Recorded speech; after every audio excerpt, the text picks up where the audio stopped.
Hat, sunglasses, Pepsi, notes, sources, thick skin. Check. You already know. Let's go.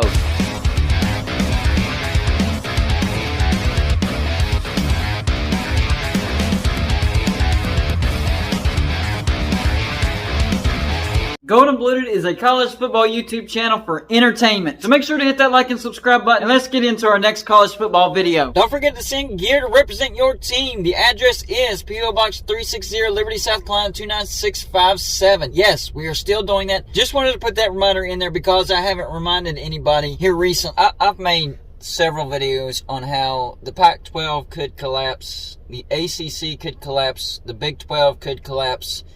Right now, the Pac-12 is in a bad situation. Pac-12 is in a very, very bad situation. And the thing that really got things moving as far as them headed down in a bad direction, well, number one, USC and UCLA headed to the Big Ten. That hurt the Pac-12 tremendously. USC, far and away, the highest revenue-producing brand in the Pac-12. Fan base, city of Los Angeles, that hurt. And then UCLA just adds to it, right? So that's what really hurt the Pac-12 to start things off with. But then on top of that, Fox is like, no, we're not bidding on your TV rights anymore. And it's never a good thing when there's no competition whenever you're talking about bidding for something.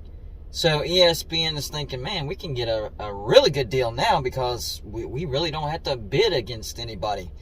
And here recently, we've heard that the Pac-12 wants a TV deal with Amazon. That's not looking great. It's still possible. It could still happen. But the bottom line is the Pac-12 is in a serious, serious position right now. Okay. Now, what I'm about to say is crazy and it probably won't happen, but it's worth uttering. Could the Pac-12 end up playing football, not on TV, and for free? Not having a TV deal, no agreement in place, none of their games being broadcasted on national television. They're not making any money off of any TV deal. Because what I'm hearing with ESPN, even though they're still in the race, the gap between what the Pac-12 wants and what ESPN is offering is a huge gap. A massive, massive gap. Yes, if you're the Pac-12, you want to narrow that gap, but you can't stand firm on where you're at. There's no competition on your TV deal. There's no bidding war like the SEC and the Big Ten, and to a certain extent, the Big 12 has had in the past. The ACC is locked into a long-term deal with ESPN up until 2036, so they really don't have to worry about that unless those 8 teams decide, yeah, it's time to dissolve this thing, go our separate ways, and then the leftovers try to draw in other brands. Then they would need a bidding war to keep the ACC going. But for the Pac-12, they're in a bad situation. There's no competition as far as their TV rights go. USC and UCLA are gone. And we know that Oregon and Washington want to be in the Big Ten. It's not like the Big Ten has offered Oregon and Washington. They're like, no, we're sticking with the Pac-12. Let's see where this is going. It's actually the complete opposite. Oregon and Washington have reached out to the Big Ten, and they're like, maybe later, but not right now. So we know that Oregon and Washington want to be in the Big Ten. My question is, in the direction that the Pac-12 is going, are they willing to stay in the Pac-12 to see if the ship actually sinks? Or are they going to be willing to jump ship over to the Big 12 until the Big Ten is like, yeah, okay, we're ready for you. You might have to accept a partial revenue share for the first 5 to 10 years, but you're ready for you. If I were Oregon or Washington, and the Big 12 is interested right now, I would jump ship right now, sign a short-term TV deal, even if it's up until 2030. That's not that. I know that's 7 years away, but at least you have a solid landing spot. At least you know you're not going down with the ship. So Oregon and Washington, I do think they have an advantage over everybody else because they are the best brands. Even though they put their application into the Big Ten and the Big Ten's rejected them for now, I do think eventually there will be a spot in the Big Ten for Washington and Oregon. My question for them is, are they willing to stick with the Pac-12 until the Pac-12 absolutely gets sunk? Absolutely sunk, and you're still not guaranteed a landing spot in the Big Ten when that happens. I wouldn't chance it. If I was Oregon and Washington, I would not chance it. If the Big 12 is interested, and yes, the Big 12 would welcome Oregon and Washington with open arms. You got to make the move. You got to make the move to the Big 12, even though you really can't relate as far as academics go. You're used to being in the Pac-12, high research conference, high academics, all that stuff. I understand. We have standards. I understand that. But at the same time, you don't want to be a part of the conference until the day it dies. You don't want to do that, because then your future becomes very uncertain. And what about these other brands in the Pac-12? We know that the Big 12 is interested in the Four Corners: Utah, Colorado, Arizona State. You know what? One of my subscribers pointed out something the other day that I wasn't even thinking about it, that I'm like, what?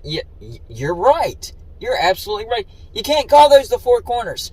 You can call them universities out of some of the states out of the Four Corners, but the other fourth corner is New Mexico. In order to have all the universities out of all the Four Corners, you got to get New Mexico, and nobody's really wanting New Mexico. So that phrase has kind of lost its luster, in my opinion, because of that one comment. No, you're not grabbing the Four Corners because you're not grabbing a school out of the state of New Mexico. So let's stop using that phrase. Just say maybe 3 states of the Four Corners, something like that. I know that's adding more words, but at least you're being grammatically correct about it. Technically correct about it. But you know what? Until that comment was made, I was buying into it as well. But I just wanted to throw that out there as well. Let's stop saying the Four Corners, because New Mexico is not included. So the universities in 3 of the states that make up the Four Corners: Colorado, Utah, Arizona State. We know the Big 12 is interested in them.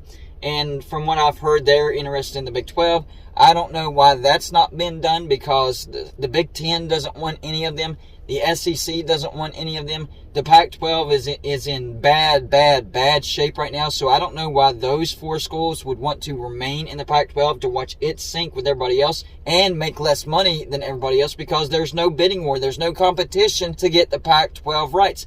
And on top of that, something that people are overlooking is the time slot. You stay in the Pac-12, not only are you staying in a conference that's dying as we're witnessing it right now, it's dying. Make no mistake about it, is dying. So you're staying in a conference that's dying, but you're also putting yourself in a time slot that's not going to get a lot of eyeballs. You go into the Big 12, and all of a sudden you're playing in Central time zones, Mountain time zones, Eastern time zones. I know travel is a little more difficult when you do that, but you are getting more eyeballs. You are getting more exposure. So I'm not understanding this loyalty to the Pac-12. Number 1, it's dying. Number 2, you're not getting the eyeballs that you deserve. And yes, I do think the schools in the Pac-12 deserve more eyeballs than what they're getting. Instead, they get this Pac-12 After Dark where everybody's going to sleep. And unless it's a very, very intriguing matchup with national championship or playoff implications, nobody's going to watch it. You get to the Big 12, and you're going to play earlier in the day. You're going to play those 12:30, those 3:30, maybe those 7:30 games instead of those 10 and 11:30. If you're lucky, 7:30 games. Those are your early games. So I just don't understand the loyalty that these programs have with the Pac-12. It's dying. You're not getting the exposure that you want. Why do you think USC and UCLA left? Money, revenue, exposure, eyeballs. They knew that time slot was no good. Them going to the Big Ten, they're going to get even more eyeballs than they did before. Yes, they're the bigger brands. Yes, they were going to make more money going to the Big Ten no matter what. But an added layer is they're going to have more people watching them because they're going to be playing in the right time slots. And that was a brilliant, brilliant move. Of course they're not going to turn down the Big Ten. Of course Oregon and Washington wants to be in the Big Ten. That's why. But the second best choice is the Big 12. Until some spots open up for the Big Ten, you got to make the jump to the Big 12. So honestly, it wouldn't surprise me if there was a complete merger and dissolution of the Pac-12. In other words, they just merged with the Big 12, and the Pac-12 is no more. That time slot is hurting you, especially in this day and age of money, TV deal, want to get the best TV deal possible. You're just not going to do it, and that time slot makes it even worse. So it's a double whammy. Not only do you not have a competition for your TV deal, but if you were to get a TV deal, you still have that terrible, terrible time slot. So it is time for those teams to get out of the Pac-12. I'm sorry, I know nostalgia runs supreme and everybody wants the Pac-12 to remain relevant. I actually do. I don't like the playoffs without the West being represented. But it's not about the Pac-12 conference. It's about the teams on the West Coast of the United States. So for them to recruit better, they have to get more TV exposure and they have to make more money. And that's how the West will be represented more in the playoffs. The Pac-12 simply needs to go away if those teams on the West Coast want to have any shot to make the playoffs and represent in the playoffs. Because it's not about the conference, it's about what part of the country. You want all the exposure you can get. Staying in the Pac-12 with those terrible TV slots isn't going to cut it. And yes, I know, with this new playoff expansion, the Pac-12 is guaranteed to be represented in the playoffs because their conference champion will get an automatic bid. But that's about as far as they'll go. Y'all let me know in the comment section. Number 1, do you think the Pac-12 days are numbered? Number 2, if the days are numbered for the Pac-12, how much longer do you think the Pac-12 will exist? That's all I got for this show. Like and subscribe if you haven't already, and I'll see you on my next show.